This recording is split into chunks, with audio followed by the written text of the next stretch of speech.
Ligtas na nailikas si US President Donald Trump matapos may mamaril sa dinuluhan niyang pagtitipon. Nakatutok si Mav Gonzalez. Umangaw ang magkakasunod na putok ng baril sa gitna ng White House Correspondents' Dinner gabi ng Sabado sa Amerika, umaga rito sa Pilipinas. Agad inilikas ni US President Donald Trump, First Lady Melania Trump at iba pang miyembro ng gabinete na dumalo sa dinner. Sa inilabas na CCTV, makikitang tumatakbo ang isang armadong lalaki. Nilagpasan at hinabol siya ng Secret Service.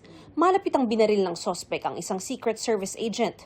Ayon mismo kay Trump, in good shape ang agent at nakaligtas dahil sa kanyang bulletproof vest. The man has been captured and he's a sick person, a very sick person. Batay sa pagsisiyasat, isa siyang guro sa California. Ayon kay Trump, lumalabas na lone wolf ang sospek. Inaalam pa ang motibo niya at kung paano niya naipuslit ang mga baril sa hotel kung saan ginaganap ang event.